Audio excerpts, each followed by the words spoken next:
I'm Brittany Lewis with Forbes Breaking News.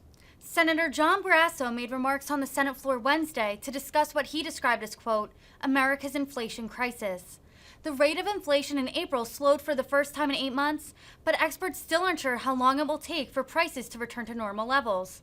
Let's listen in for more from the Wyoming Republican. And it is a crisis. Today, Americans woke up to basically two gut punches. One that found the gas prices the highest they've ever been, ever in the history of this country, and the second that the inflation numbers still incredibly high and actually higher than was anticipated by the government so-called specialists. Well, last week, the senior senator from Illinois came to this floor, and he said Republicans want the midterm elections to be about inflation and the border. I think the senator intended his comments to be a criticism of Republicans, but I would point out to the senator from Illinois, that's exactly what the American people say this election ought to be about: inflation and the border. Not Republicans who are making that the election issue for 2022. No, it's what the American people say they want to vote on. Frankly, it's also the Democrats, because they created both of these crises. So this is going to be an up or down vote on how well the Democrats have done with the border and with our economy and the inflation that is crushing so many families at home all across the country. Nobody forced the Democrats to vote to cram a $2 trillion spending bill through Congress last March. Oh, no. Party line vote. The Democrats in this body, Nancy Pelosi and the Democrats in the House, and Joe Biden only 2 months into his presidency. Democrats say, oh, no, it was coronavirus. That's what they said it was for. But when you take a look at that bill, only $1 out of every $11 actually went for medical care. The rest went to a big Democrat wish list. Includes government checks to illegal immigrants. These are criminals behind bars receive checks from the government in the name of coronavirus relief. Nobody forced the Democrats to open the southern border. So the crisis that we have of inflation and the crisis that we have in the border are both crises of choice by the Democrats. Now, here we are 15 months into the Democrats' administration. The number one issue in America today is inflation. 40-year high inflation numbers. 9 out of 10 Americans, and Mr. President, I would just point out 9 out of 10 Americans hardly ever agree on anything. 9 out of 10 Americans are concerned and upset about inflation. And it's really not hard to see why.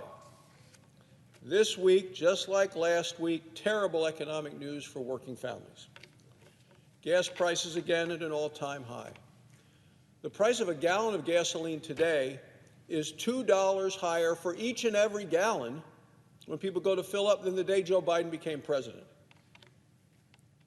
This morning, a new all-time high. Yesterday, an all-time high. Higher yet this morning for gasoline. Inflation, a 40-year high. But prices are going up much faster than wages. In fact, this gap between prices and wages continues to grow. People are falling further and further behind. The average family is poorer today than they were the day Joe Biden took office in terms of their ability to buy goods and services in our economy from the dollars they have in their pockets. And these are even for people that have gotten raises. People can't afford necessities like baby formula if they can find baby formula. Hard time finding that all across the country. It finally made the national news last night, but I've been hearing about it in Wyoming now for a number of weeks. Credit card debt is also near an all-time high. Why? Because people in the Biden economy are having to borrow more and more money just to get by. And the interest rates on these credit cards is also at an all-time high. So people are being punished again and again and again in so many ways that they turn in the Biden economy. People are paying more and getting less and less, and people are not happy. People have been pushed to the breaking point, and they are angry, and they're angry at the Democrats who put us as a nation in this mess. Americans haven't been this pessimistic about the economy since the Great Recession.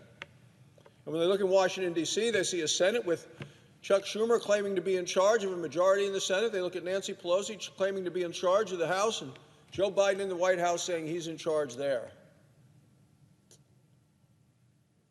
And yet the president spoke yesterday and spoke today. And for the people in charge, he wants no responsibility for what's happening in this country with this economy. Said it yesterday, said it again today. He was full of blame, full of excuses, full of not telling the truth to the American people. Blame somebody else. Look, in just 30 minutes in a speech, Joe Biden blamed. Let me go through this whole list of the folks he blamed in just 30 minutes. He blamed coronavirus. He blamed Russia. He blamed meatpacking. He blamed shipping. He blamed Republicans. He blamed oil companies. He blamed everybody but himself. At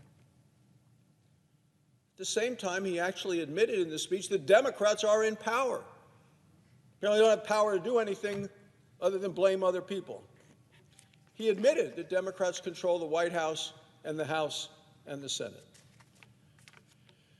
We do not have a Harry Truman moment here who said the buck stops here. Oh, no. Joe Biden keeps trying to pass the buck. He's been finger-pointing at Republicans, and in doing so, he earned 3 Pinocchios from the Washington Post. Those are the people that look into this and say, is the president really telling the truth? No. 3 Pinocchios. Yet Joe Biden, after receiving that grade, the failing grade from the Washington Post, he repeated the same lie yesterday, finger-pointing again and again. He's telling people that he cut spending. He hasn't. In fact, Joe Biden has been the most recklessly economic president in the history of this country. Reckless. The American people remember that Joe Biden took $2 trillion on the credit card with a bill that he had passed by the House and the Senate and signed in March. He was gleeful at the signing ceremony. He signed the single most expensive spending bill in the history of the country. Inflation started soon thereafter.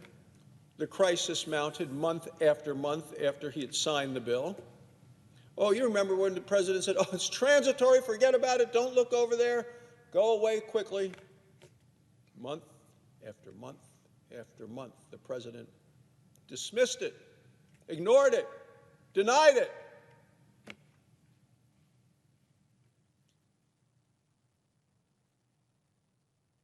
The American people remember that just 6 months later, Joe Biden tried to pass another massive spending bill. Joe Biden has never cut a dime of spending in his life, but he has added trillions of dollars to our debt. What did it get us? The worst inflation in 40 years and a stagnant economy. There's still 1 million fewer Americans working today than there were before the pandemic struck.